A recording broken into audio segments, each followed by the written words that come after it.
Welcome to This Explainer. Today, we're unpacking one of the absolutely most empowering scientific discoveries of our lifetime. We're diving into Norman Doidge's groundbreaking insights from the brain that changes itself to really grasp how our minds can physically rewire themselves, and I mean throughout our entire lives. So if you've ever felt kind of stuck in a rut, or maybe bought into the idea that your abilities are permanently set in stone, well, you're going to want to stick around for this one. Let's just jump right in with a question that pretty much shatters what most of us were taught in grade school. What if I told you your brain is not fixed? Think about it. For centuries, the absolute scientific consensus was that once you hit adulthood, boom, your brain stopped developing. The overarching belief was that your neural pathways were essentially poured in concrete. Didn't learn a language as a kid? Too late. Suffered structural damage? Permanent. You just had to live with it. Section 1. The fixed brain myth. So for decades, the scientific community treated the brain like a rigid machine. It was kind of like looking at a computer, right? If a part breaks, well, it's broken until you physically swap it out. And since we can't exactly go swapping out brain parts, any damage was seen as a done deal. But researchers finally shattered this old dogma. They discovered that the brain is actually highly dynamic and constantly adapting, much more like a living ecosystem. Think of a forest. When a forest gets damaged, it regrows, it adapts, it literally finds new ways to thrive. And as it turns out, your brain does the exact same thing. Section 2. Understanding neuroplasticity.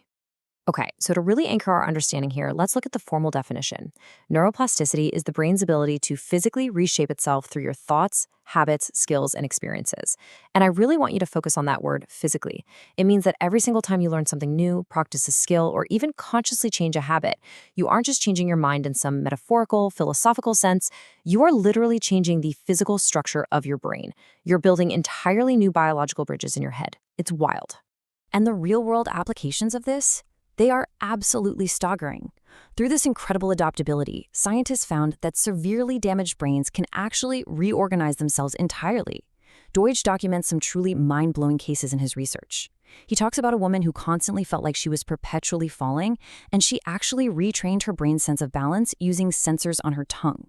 Or stroke victims who suffered massive trauma, completely rewiring alternative neural pathways just to be able to walk again.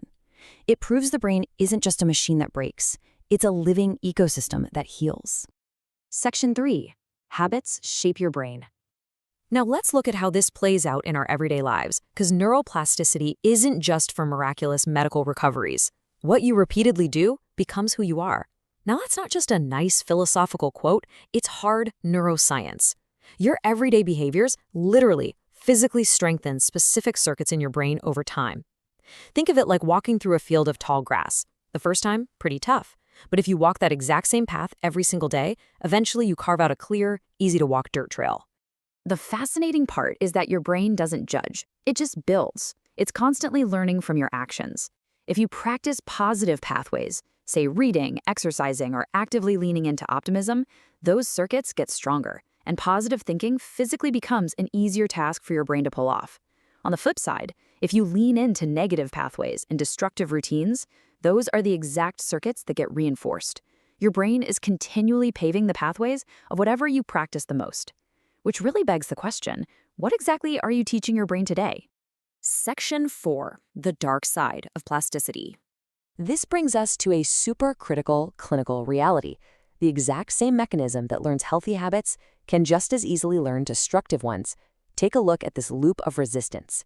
Step 1. You engage in a negative habit, an addiction, or maybe an obsessive thought pattern.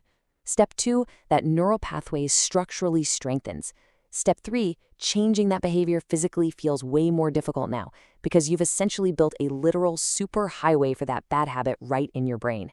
This completely explains why breaking a bad habit is so incredibly tough.